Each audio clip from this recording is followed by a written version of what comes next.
Combined पूर्व परीक्षा ही अगदी बोटांवर मोजण्या इतक्या दिवसांवरती येऊन ठेपली आहे आणि त्या परीक्षेसाठी महत्त्वाचा असणारा एक विषय तो म्हणजे अर्थशास्त्र. त्या विषयाचे प्रश्न आपण रिव्हिजनसाठी पाहत आहोत. ऑलरेडी याचा जो पार्ट 1 आहे तो मी अपलोड केलेला आहे. जर तुम्ही ते लेक्चर पाहिलं नसेल तर पाहून घ्या. आज आपण आणखी काही प्रश्न पाहणार आहोत आणि त्या प्रश्नांच्या माध्यमातून आपण येणाऱ्या परीक्षेसाठीची तयारी करणार आहोत. हॅलो वॉरियर्स, मी सुप्रिया आणि तुम्ही पाहत आहात वॉरियर ऑफिसर एज्युकेशनल प्लॅटफॉर्म. फक्त लढण्याची नव्हे, जिंकण्याची तयारी. सो आजच्या लेक्चरमधला पहिला प्रश्न आहे, म्हणजे हा प्रश्न क्रमांक 21 असेल, कारण ऑलरेडी पहिल्या पार्टमध्ये आपण 20 प्रश्न पाहिलेले आहेत. प्रश्न आहे, भारतीय अर्थव्यवस्थेबाबत खालील बाबी विचारात घ्या. बँक दर म्हणजेच बँक रेट, खुल्या बाजारातील व्यवहार ओपन मार्केट ऑपरेशन्स, सार्वजनिक कर्ज म्हणजे पब्लिक डेट, सार्वजनिक महसूल म्हणजे पब्लिक रेव्हेन्यू. वरीलपैकी कोणता घटक चलनविषयक धोरणाचा किंवा धोरणाचे घटक आहे किंवा आहेत. आता तुम्हाला इथे प्रश्न विचारला, चलनविषयक धोरण जे आहे त्याचे घटक कोणते आहेत, आणि पर्यायामध्ये तुम्हाला बँक दर आहे, OMO म्हणजेच खुल्या बाजारातील जे व्यवहार असतात ओपन मार्केट ऑपरेशन्स ज्याला आपण म्हणतो ते दिलेलं आहे. त्याचबरोबर सार्वजनिक कर्ज आणि सार्वजनिक महसूल दिलेला आहे. दोन प्रकारची धोरणं आपल्याला पाहायला मिळतात ज्यावेळेला आपण अर्थशास्त्राचा अभ्यास करतो. एक असतं राजकोषीय धोरण आणि दुसरं असतं चलनविषयक धोरण. जेव्हा आपण राजकोषीय धोरणाबद्दल किंवा वित्तीय धोरणाबद्दल बोलतो त्यावेळेला तिथे आपण सरकारची जी धोरणं आहेत त्याच्याबद्दल बोलत असतो. पण जेव्हा आपण चलनविषयक किंवा मौद्रिक धोरणाबद्दल बोलतो तेव्हा आपण RBIचा, देशाच्या मध्यवर्ती बँकेचा विचार करत असतो. मग या प्रश्नाचं उत्तर जेव्हा आपल्याला शोधायचं तर आपल्या लक्षात येतं चलनविषयक धोरणामध्ये बँक रेट हे एक येईल आणि त्यासोबतच खुल्या बाजारातील व्यवहार सुद्धा येतील. मात्र सार्वजनिक कर्ज आणि सार्वजनिक महसूल हे राजकोषीय धोरणाचे घटक आहेत, त्यामुळे क आणि ड येणार नाही. सो आपल्या प्रश्नाचं उत्तर असायला पाहिजे पर्याय क्रमांक 3 अ आणि ब, बँक दर आणि खुल्या बाजारातील व्यवहार जे आहेत ते. पुढचा प्रश्न जर आपण पाहिला, प्रश्न क्रमांक 22. आता ज्यावेळेला मी प्रश्न विचारते कालच्या लेक्चरमध्ये जसं मी सांगितलं त्याच पद्धतीने तुम्हाला काय करायचं आहे, व्हिडिओ पॉज करायचा आहे, स्वतःचा आन्सर रेडी ठेवायचा आहे अँड देन मग व्हिडिओ प्ले करून तुम्ही उत्तर पाहणार आहात आणि लेक्चरच्या शेवटी तुमचे किती प्रश्न बरोबर आले म्हणजे किती उत्तरं बरोबर आली हे मला सांगणार आहात. ठीक आहे. प्रश्न आहे, बँकेचा दर हे पतनियंत्रणाचे कोणते साधन आहे? संख्यात्मक साधन, गुणात्मक साधन, संख्यात्मक आणि गुणात्मक की वरीलपैकी नाही? बँकेचा दर, बँक रेट ज्याला आपण म्हणतो, तर हे कुठल्या प्रकारचं साधन आहे? दोन प्रकारची साधनं असतात पतनियंत्रणाची, एक असतात संख्यात्मक आणि एक असतात गुणात्मक. याच्यापैकी बँक दर हे जे आहे हे आहे संख्यात्मक साधन. पर्याय क्रमांक 1 असायला पाहिजे आपल्या प्रश्नाचं बरोबर उत्तर. मग आपण पतनियंत्रणाची जी साधनं आहेत त्याच्यामध्ये संख्यात्मक मध्ये कोणती येतात आणि त्याचसोबत गुणात्मकमध्ये कोणती येतात ते सुद्धा पाहणार आहोत. संख्यात्मक साधनांचा जर आपण विचार केला तर बँक दर धोरण म्हणजेच RBIच्या दराने बँकांना कर्ज देईल. रोख निधीचे बदलते प्रमाण CRR आणि SLR. रोख निधीमध्ये CRR आणि SLR येतात. CRR कॅश रिझर्व्ह रेशो असतो आणि SLR असतो स्टॅच्युटरी लिक्विडिटी रेशो. त्यानंतर OMO open market operations, repo आणि रिव्हर्स रेपो आणि MSF म्हणजे मार्जिनल स्टँडिंग फॅसिलिटी. त्यानंतर गुणात्मक साधनांचा जर आपण विचार केला तर कर्ज रक्कम आणि तारण याच्यातला गाळा ठरवणे, म्हणजे ज्यावेळेला बँकेकडे एखादी वस्तू गहाण ठेवली जाते तर त्याच्या बदल्यात बँक किती कर्ज देणार. म्हणजे तुम्ही पाहिलं असेल की आपण जर सोनं तारण म्हणून ठेवत असू, तुम्ही जर समजा 80,000 इतक्या रकमेचं सोनं ठेवत असाल गहाण, तर तुम्हाला बँकेकडून 80,000 एवढीच रक्कम मिळत नाही, त्याच्यापेक्षा कमी रक्कम मिळते. सो हा जो गाळा असतो तो ठरवणं हे गुणात्मक साधन आहे. उपभोग कर्जाचं नियंत्रण, त्यानंतर कर्जाचे रेशनिंग, प्रसिद्धी, नैतिक समजावणी, प्रत्यक्ष कारवाई आणि आदेशाद्वारे नियंत्रण ही काही गुणात्मक साधनं आहेत. याच्यामध्ये ही प्रत्यक्ष कारवाई हे जे काही साधन आहे गुणात्मक साधन, याचा वापर रेअरेस्ट केसमध्ये केला जातो. पुढचा प्रश्न आहे प्रश्न क्रमांक 23. राष्ट्रीय पतपुरवठा परिषदेच्या अभ्यास मंडळाच्या शिफारशीनुसार ऑक्टोबर 1969 मध्ये अग्रणी बँक योजनेची स्थापना करण्यात आली. या अभ्यास मंडळाचे अध्यक्ष डॅश डॅश हे होते. अग्रणी बँक योजना हा एक अगेन असा टॉपिक आहे, आयोगाचा फेवरेट आहे आणि तिथे काही एक 4-5 मुद्दे आहेत जे तुम्हाला करावे लागतात जिथे तुम्हाला प्रश्न बनतो. मग इथे जर आपण पाहिलं ऑप्शन दिलेत तुम्हाला प्राध्यापक DR गाडगीळ, श्री शिवरामन, श्री नरसिंह आणि श्री AM खुसरो. या प्रश्नाचं बरोबर उत्तर आहे पर्याय क्रमांक 1 प्राध्यापक DR गाडगीळ. सो राष्ट्रीय पतपुरवठा परिषदेच्या अभ्यास मंडळाच्या शिफारशीनुसार ऑक्टोबर 1969ला एक राष्ट्रीय पतसमिती अभ्यास गट स्थापन करण्यात आलेला होता आणि त्या अभ्यास गटाचे अध्यक्ष डॉक्टर धनंजयराव गाडगीळ हे होते. आता या अभ्यास गटाने एक शिफारस केली. त्यांनी असं म्हटलं की ज्या राष्ट्रीयकृत बँका आहेत त्यांना क्षेत्रीय दृष्टिकोन जो आहे तो लागू करण्यात यावा. मग या अभ्यास गटाने जी शिफारस केली क्षेत्रीय दृष्टिकोन लागू करण्याची, या शिफारशीचा विचार करण्यासाठी किंवा अभ्यास करण्यासाठीच 1969मध्येच श्री FKF नरीमन हे नाव लक्षात ठेवा. नरसिंहन वेगळं आहे आणि नरीमन वेगळं आहे. ठीक आहे. श्री FKF नरीमन यांच्या अध्यक्षतेखाली बँक व्यावसायिकांची एक समिती स्थापन करण्यात आली. धनंजयराव गाडगीळ अभ्यास गटावरती प्रश्न येऊन गेलेला आहे. श्री FKF नरीमनवरती पण ऑलरेडी एकदा प्रश्न विचारलेला आहे, पुन्हा रिपीट होऊ शकतो. सो या अभ्यास गटाने जी काही धनंजयराव गाडगीळ या अभ्यास गटाची शिफारस होती, ती शिफारस म्हणजे क्षेत्रीय सेवा जो आहे, दृष्टिकोन जो आहे क्षेत्रीय सेवा दृष्टिकोन, याला मूर्त स्वरूप देण्याचा निर्णय घेतला आणि अग्रणी बँक योजना जी आहे ती तयार करण्यात आली 1969मध्ये. ठीक आहे. पुढचा प्रश्न आहे, पुढील विधानांपैकी कोणते योग्य आहे? 2 विधानं दिलेली आहेत. पहिलं विधान आहे अग्रणी बँक योजना 1959मध्ये सुरू करण्यात आली. दुसरं विधान आहे वित्त पुरवठ्याकरिता प्रादेशिक स्तरावरील पुरवठ्याची गरज लक्षात घेऊन अग्रणी बँक योजना सुरू करण्यात आली. पर्याय आहेत केवळ ए व बी, केवळ बी, ए व बी अयोग्य. आता लक्षात घ्या कुठलं विधान योग्य विचारलं. आत्ता जस्ट आपण अग्रणी बँकबद्दल म्हणजे पहिल्या प्रश्नामध्येच याच्या पूर्वीच्या प्रश्नामध्ये एक्सप्लेनेशन पाहिलं. पण बऱ्याचदा काय होतं की आपल्याला तो जर पॉईंट येत असेल, तो टॉपिक जर आपला परफेक्ट झाला असेल, तर आपण इतके घाईमध्ये असतो की एक छोटीशी मिस्टेकसुद्धा आपल्याला गोंधळात टाकू शकते. आणि हे जे सेंटेन्स आहे, मी जे पहिलं सेंटेन्स घेतले, हे आयोगाने विचारलेलं सेंटेन्स आहे. आणि ज्यावेळेला आपण एक्झाम हॉलमध्ये असतो त्यावेळेला अशाच चुका आपल्याकडून होतात. जेव्हा आपण एक्झाम हॉलमधून बाहेर येतो तेव्हा लक्षात येतं अरे यार थोडक्यात चुकलं. सो ते होऊ नये. आपण पाहिलं होतं 1969मध्ये ती सुरू करण्यात आलेली होती, 1959मध्ये नाही. सो पहिलं विधान जे आहे ते चुकीचं असेल. दुसरं विधान बरोबर आहे.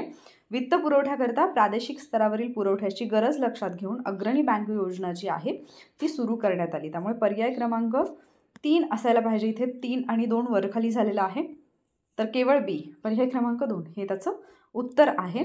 आणि मग आपण याची जर माहिती पाहिली तर जस्ट मी आत्ताच तुम्हाला सांगितलं की ऑक्टोबर 1969ला डॉक्टर धनंजयराव गाडगीळ हा एक अभ्यास गट, राष्ट्रीय पतसमिती अभ्यास गट स्थापन करण्यात आला आणि यांनी शिफारस केली राष्ट्रीयकृत ज्या बँका आहेत त्यांना क्षेत्रीय सेवा दृष्टिकोन जो आहे तो लागू करण्यात यावा. 1969मध्येच मग श्री FKF नरीमन यांच्या अध्यक्षतेखाली बँक व्यावसायिकांची एक समिती स्थापन करण्यात आली आणि या समितीने या दृष्टिकोनाला मूर्त स्वरूप देण्याची शिफारस केली आणि त्यानुसारच अग्रणी बँक योजना जी आहे ती तयार करण्यात आली. आता तुमच्यासाठी होमवर्क आहे, अग्रणी बँक योजना जेव्हा सुरू करण्यात आली त्यावेळेला ती किती जिल्ह्यांसाठी सुरू करण्यात आली, तिचं स्वरूप काय होतं, वैशिष्ट्य काय होती, हे तुम्ही कमेंट करून सांगणार आहात. पुढच्या प्रश्नाकडे जाऊयात. प्रश्न क्रमांक 25 आहे. पुढील विधानांचा विचार करा. 2 विधानं दिलेली आहेत. पहिलं विधान आहे स्वातंत्र्यानंतरचा भारताचा पहिला अर्थसंकल्प 28 फेब्रुवारी 1948ला RK षण्मुखम शेट्टी यांनी मांडला. दुसरं विधान आहे भारतात सर्वात जास्त अर्थसंकल्प मांडण्याचा मान अर्थमंत्री मोरारजी देसाई यांना मिळाला आहे. पर्यायी उत्तरं आहेत ए बरोबर, वरील सर्व बरोबर, बी बरोबर की 2 ही चूक. आता अगेन हा प्रश्न जेव्हा येतो, अशा प्रकारचे प्रश्न आल्यानंतर अगेन थोडंसं कन्फ्युजन आपलं होऊ शकतं. स्वातंत्र्यानंतरचा पहिला अर्थसंकल्प RK षण्मुखम शेट्टी यांनी मांडलेला आहे हे करेक्ट आहे, बट डेट इथे थोडीशी चुकलेली आहे. दुसरं विधान जे आहे सर्वात जास्त वेळा अर्थसंकल्प मांडण्याचा मान जो आहे तो मोरारजी देसाई यांना मिळाला, तर हे विधान मात्र अगदी बरोबर आहे. फक्त बी बरोबर हे याचं उत्तर असेल, पर्याय क्रमांक 3. स्वतंत्र भारताचा जो पहिला अर्थसंकल्प होता तो 26 नोव्हेंबर 1947ला RK षण्मुखम शेट्टी यांनी मांडलेला आहे. भारतीय गणराज्याचा पहिला अर्थसंकल्प 28 फेब्रुवारी 1950ला जॉन मथाई यांनी मांडलेला आहे. ही दुसरी फॅक्ट पण इथेच लक्षात ठेवा. ठीक आहे. आणि मोरारजी देसाई यांनी सर्वाधिक वेळा म्हणजे 10 वेळा हा अर्थसंकल्प मांडलेला आहे. सो त्यांच्यावरती या सगळ्या फॅक्टवरती प्रश्न येऊन गेलेला. आता तुम्हाला जी फॅक्ट करून ठेवायची आहे होमवर्कसाठी, ती फॅक्ट ही आहे की भारताचा अर्थसंकल्प मांडणारी पहिली महिला कोण आणि भारताचा अर्थसंकल्प मांडणारी पहिली महिला अर्थमंत्री कोण. ठीक आहे. किंवा कुठली महिला आहे जिने सर्वाधिक वेळा मांडलेला आहे. या तिन्ही गोष्टी ज्या आहेत त्या अभ्यासून ठेवणार आहात तुम्ही. पहिली महिला आणि पहिली महिला अर्थमंत्री याच्यामध्ये फरक आहे हे लक्षात ठेवा. पुढच्या प्रश्नाकडे जाऊयात. पुढचा प्रश्न आहे, अर्थसंकल्प सादर करताना अर्थमंत्री काही विवरणपत्रे देखील सादर करतात, जसे की मॅक्रो इकॉनॉमिक फ्रेमवर्क स्टेटमेंट. या प्रकारची विवरणपत्रे कोणत्या तत्वावर सादर केली जातात? प्रश्न थोडासा डिफिकल्ट वाटू शकतो, पण ज्यांनी यापूर्वीचे इकॉनॉमिक्सचे लेक्चर्स प्रॉपरली केलेले आहेत, ज्या वारंवार इन्स्ट्रक्शन्स दिल्या जातात, क्वेश्चन कसे येतात, कुठल्या टॉपिकवरती येतात, हे ज्यांनी पाहिलेलं आहे त्यांना हा प्रश्न ऑब्वियसली याचं उत्तर देता येईल. संसदीय परंपरा, राज्यघटनेचं कलम 112 आणि 110(1), राज्यघटनेचं कलम 113 की FRBM ॲक्ट इथे 2003 असायला पाहिजे याच्यानुसार. ठीक आहे. तर आयोगाचा एक फेवरेट असा टॉपिक 2018, 19, 20, 21, 22 आणि 23 आय थिंक 18पासून की 19पासून सलग 2023पर्यंत आयोगाने FRBM ॲक्टवरती कंटिन्युअसली प्रश्न विचारलेला आहे. सो FRBM ॲक्टवरचं एक डिटेल्ड इन्फॉर्मेशन असणारं, त्याच्यातले अगदी छोट्यातले छोटे बारकावे, कुठल्या वित्त आयोगाने FRBM ॲक्टबद्दल काय म्हटलेलं आहे इथंपर्यंतच्या डिटेल्स, कुठल्या राज्यांनी FRBM केंद्राच्या आधी आणला इथंपर्यंतचे डिटेल्स असणारं एक जे लेक्चर आहे ते मी ऑलरेडी चॅनलवरती अपलोड केलेलं आहे. त्याची लिंक मी तुम्हाला एंड स्क्रीनला देईन. जर पाहिलं नसेल एक्झामपूर्वी ते 100% पहा, नाही तर 1 मार्क तुमचा तिथे जाईल. ठीक आहे. सो अर्थसंकल्प सादर करताना अर्थमंत्री काही विवरणपत्र सादर करतात. त्याच्यातलंच एक विवरणपत्र असतं मॅक्रो इकॉनॉमिक फ्रेमवर्क स्टेटमेंट. हे FRBM अंतर्गत सादर केलं जातं किंवा FRBM या कायद्याच्या तत्वावरती ते सादर केलं जातं.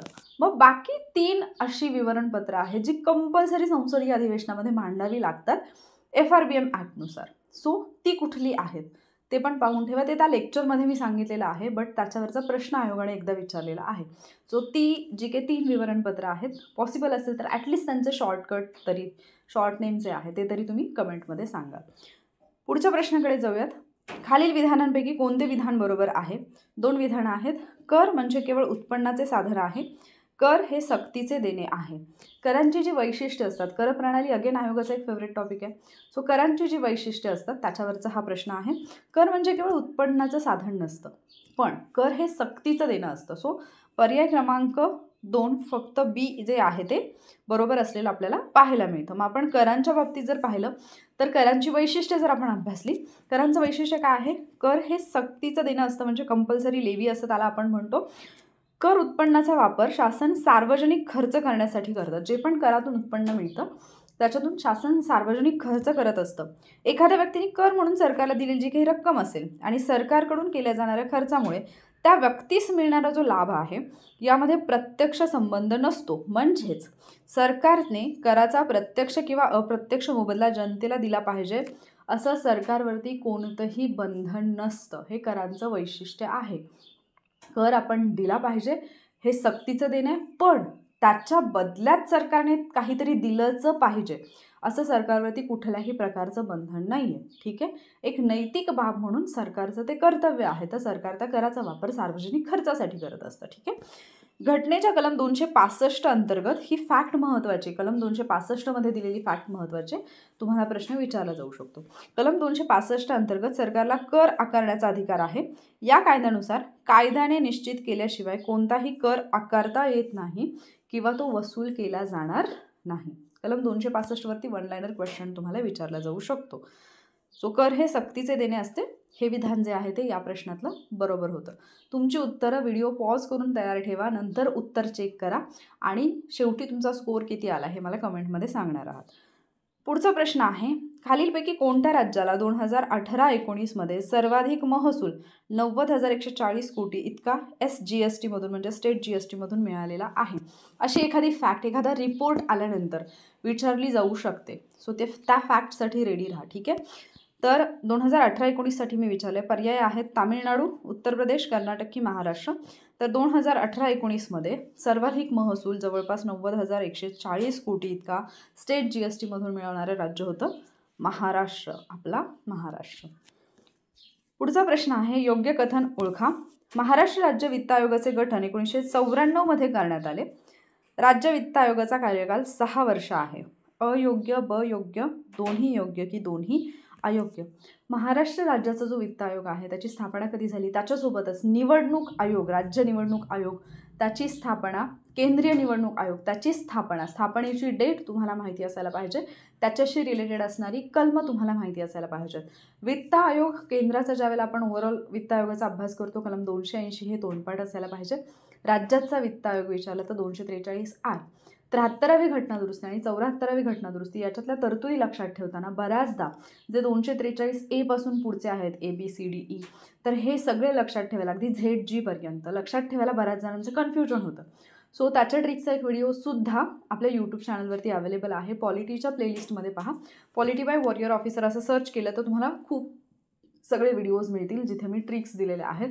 तिथे 73वी आणि 74वी घटना दुरुस्तीच्या ट्रिकचा व्हिडिओ पाहायचा. तिथे तुम्हाला हे सगळं म्हणजे 243 ए मध्ये काय, बी मध्ये काय, सी मध्ये काय, डी मध्ये हे सगळं एकदा लेक्चर पाहिलं की तोंडपाठ होऊन जाईल. ठीक आहे. सो महाराष्ट्र राज्य वित्त आयोगाचं जे गठन आहे ते 1994 मध्येच करण्यात आलेलं आहे. 20 एप्रिल 1994ला महाराष्ट्राचा पहिला वित्त आयोग जो आहे तो स्थापन करण्यात आला. 243 आय या राज्यघटनेतल्या कलमानुसार गव्हर्नर जे आहेत, राज्यपाल जे आहेत ते दर 5 वर्षांनी राज्य वित्त आयोगाची निर्मिती करत असतात. सो 5 वर्ष हा कालावधी असायला पाहिजे. इथं दिलेलं आहे 6 वर्ष. सो विधान ब जे आहे ते अयोग्य आहे. पुढचा प्रश्न आहे, राष्ट्रीय कृषी विकास योजनेचे नाव राष्ट्रीय कृषी विकास योजना रफ्तार RKVY रफ्तार करण्यास कधी मान्यता देण्यात आली. कालच्या लेक्चरमध्ये याच्याबद्दलच एक प्रश्न होता, तिथे आपण निधी पाहिला होता. त्या निधीमध्ये थोडेसे चेंजेस झालेले आहेत जे कालच्या लेक्चरमध्ये मी सांगितलेले नव्हते, ते मी आज अपडेट करते. त्या व्हिडिओच्या कमेंट सेक्शनमध्ये सुद्धा मी ती अपडेट देईन. ठीक आहे. सो नोव्हेंबर 2017मध्ये जी काही राष्ट्रीय कृषी विकास योजना होती RKVY हा तिचा शॉर्ट फॉर्म होता, तिलाच RKVY रफ्तार हे नाव देण्यात आलेलं आहे. मग आपण थोडक्यात याची माहिती जर पाहिजे म्हटलं तर या योजनेची सुरुवात 2007 पासून झाली. पहिला जो पार्ट आपण पाहिला MCQचा त्याच्यामध्ये क्वेश्चनमध्येच ते इयर दिलेलं होतं. 11व्या पंचवार्षिक योजनेमध्ये 4% इतका कृषी वृद्धी दर जो आहे तो प्राप्त करण्याचं उद्दिष्ट ठेवण्यात आलेलं. एखादा वन लाईनर क्वेश्चन सरळ विचारला जातो की 11व्या पंचवार्षिक योजनेमध्ये कृषी वृद्धी दर किती टक्के ठेवण्याचं म्हणजे किती टक्के गाठण्याचं उद्दिष्ट ठेवण्यात आलं होतं. मग आपल्याला प्रश्न पडतो की अरे आम्ही प्रत्येक योजनेमध्ये कृषीसाठी किती, उद्योगासाठी किती, सेवेसाठी किती हे पाहत बसायचं का.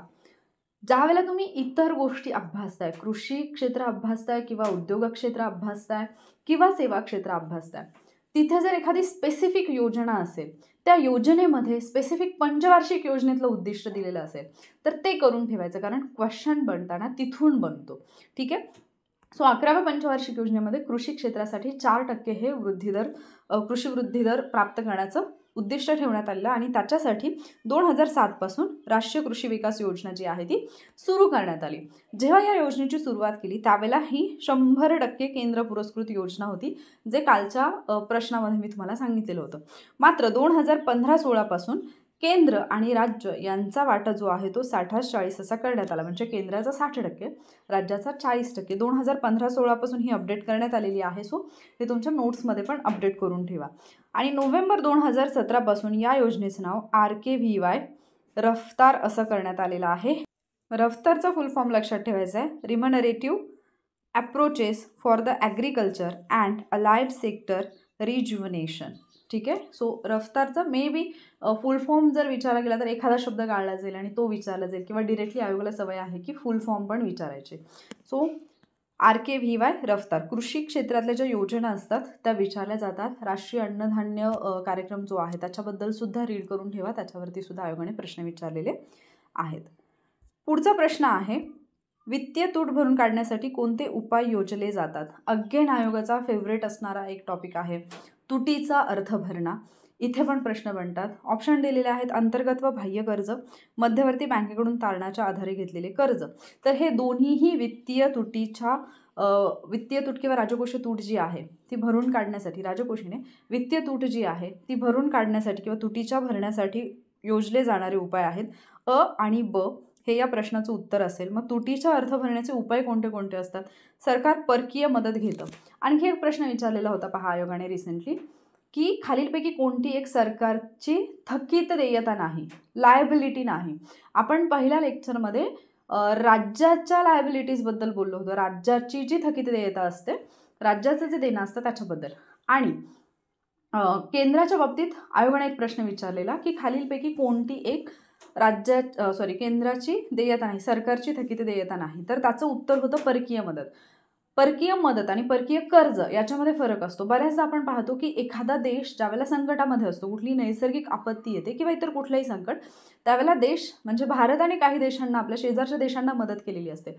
परकीय मदत ही अशा प्रकारची मदत असते की ती त्या देशाला किंवा सरकारला परत करण्याची आवश्यकता नसते. पण कर्ज हे अशा प्रकारचं उत्पन्न किंवा अशा प्रकारचं येणं असतं सरकारकडे की ते कधी ना कधीतरी फेडावं लागतं. पण तुटीच्या अर्थभरणामध्ये परकीय मदत हा घटक सुद्धा येतो, पण ते केंद्र सरकारच्या देण्यामध्ये, थकीत देयतेमध्ये येत नाही, हे लक्षात ठेवायचं. ठीक आहे. सो परकीय मदत, परकीय कर्ज, अंतर्गत कर्ज म्हणजे देशातल्याच व्यक्तींकडून किंवा संस्थांकडून घेतलेलं कर्ज किंवा राज्यांकडून घेतलेलं कर्ज, आरबीआयकडून उचल घेणं किंवा आरबीआयकडून कर्ज, आणि चलन निर्मिती. चलन निर्मिती म्हणजे नवीन नोटा छापणं वगैरे, पण याचा वापर जो आहे तो अगदी रेअरेस्ट केसमध्ये केला जातो. शक्यतो याचा वापर करू नये तुटीचा अर्थ भरण्यासाठी असं म्हटलं जातं. सो तुटीच्या अर्थ भरण्याचे उपाय आयोगाने 2-3 वेळा विचारलेले आहेत, हे लक्षात ठेवा. पुढचा प्रश्न आहे, तुटीचा अर्थभरणा करण्याचे खालीलपैकी कोणते आधुनिक उद्दिष्ट नाही? तुटीचा अर्थभरणा काय असतो मी काल पण तुम्हाला सांगितलेलं होतं की सरकारचं जे इन्कम आहे त्याच्यापेक्षा सरकारचा खर्च जास्त आहे. मग जो काही एक्स्ट्राचा खर्च झाला आहे ते पैसे सरकार कुठून ॲडजस्ट करणार? त्याच्यासाठी जी रक्कम सरकारकडे येते ते जे मार्ग असतात त्याला तुटीचा अर्थभरणा म्हटलं जाईल. मग या तुटीच्या अर्थभरणाचे उद्दिष्ट काय असतात?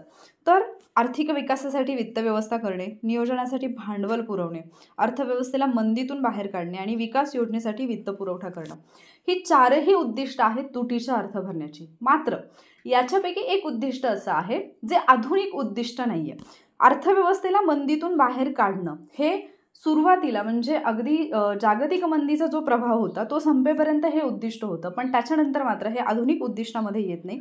आर्थिक विकासासाठी वित्तव्यवस्था करणं, नियोजनासाठी भांडवल पुरवणं असेल किंवा विकास योजनेसाठी वित्तपुरवठा करणं असेल, ही 3 महत्त्वाची उद्दिष्ट आहेत. मात्र अर्थव्यवस्थेला मंदीतून बाहेर काढणं हे आधुनिक उद्दिष्ट नाही आहे. सो पर्याय क्रमांक 3 आहे या प्रश्नाचं बरोबर उत्तर. पुढचा प्रश्न म्हणजे प्रश्न क्रमांक 33 आहे. लोकलेखा समितीची पद्धत कोणत्या देशापासून घेतलेली आहे? संसदेच्या ज्यावेळेला आपण समित्या अभ्यासतो, वित्तीय समित्या अभ्यासतो, 3 महत्त्वाच्या समित्या, सार्वजनिक उपक्रम समिती असेल, अंदाज समिती असेल किंवा लोकलेखा समिती असेल, त्याच्याशी रिलेटेड एक व्हिडिओ मी ऑलरेडी आपल्या चॅनलवरती अपलोड केला. त्याची लिंक मी कालच्या लेक्चरच्या एंड स्क्रीनला पण दिलेली होती. ते लेक्चर पाहिलं नसेल तर एकदा पाहून घ्या. 3ही समित्या तुमच्या तोंडपाठ होऊन जातील, कारण या 3ही समित्यांवरती तुम्हाला राज्यघटनेमध्ये किंवा अर्थव्यवस्थेमध्ये प्रश्न विचारला जातो. मग जर आपण लोकलेखा समितीची पद्धत कुठल्या देशाकडून घेतली पाहिलं, लोकलेखा समितीच्या स्थापनेपासून जर तुम्हाला इतिहास माहिती असेल तर तुम्ही याचं उत्तर देऊ शकता. अर्थातच ही आपण ग्रेट ब्रिटन या देशाकडून घेतलेली आहे. मग लोकलेखा समिती जी आहे हिची स्थापना 1919ला एक कायदा आलेला होता, ज्याला आपण मॉन्टेग्यू चेम्सफोर्ड कायदा म्हणतो किंवा त्याला शॉर्टमध्ये मॉन्टफोर्ड कायदा असं म्हटलं जातं. सो या मॉन्टफोर्ड सुधारणा ज्या आहेत त्याच्यानुसार या समितीची स्थापना 1921 पासून करण्यात आली. या समितीमध्ये एकूण 22 सदस्य असतात. या 22 पैकी लोकसभेचे असतात 15 सदस्य आणि राज्यसभेचे असतात 7 सदस्य. या समितीवरती निवडून दिलेले जे सदस्य असतात त्यांची निवडणूक एकल संक्रमणीय मताद्वारे प्रमाणशीर प्रतिनिधित्व या पद्धतीने केली जाते आणि याचे जे अध्यक्ष असतात ते विरोधी पक्षाचे जे सदस्य असतील, विरोधी पक्षाचा जो नेता असेल ते असतात. तर सुरुवातीपासून असं होतं का किंवा कायद्यामध्ये असं आहे का? नाही. या समितीची स्थापना 1921ला झालेली आहे. मात्र 1967 पासून 1967ला मिनू मसानी नावाच्या एका विरोधी पक्ष नेत्याची या समितीच्या अध्यक्षपदी नियुक्ती करण्यात आली आणि तेव्हापासून हा संकेत पाळला जातो की लोकलेखा समितीचा जो अध्यक्ष असेल तो विरोधी पक्षाचाच नेता असेल. ठीक आहे. सो 1967 पासून या समितीचे सदस्य आहेत त्यांचा कार्यकाल असेल 1 वर्ष आणि आपले भारताचे महालेखापरीक्षक आणि महानियंत्रक आपण ज्यांना म्हणतो कॅग हे या समितीचे कान व डोळे म्हणून ओळखले जातात. इथे पण आयोगाने प्रश्न विचारलेला आहे. सो पर्याय क्रमांक 3 होतं या प्रश्नाचं उत्तर ग्रेट ब्रिटन.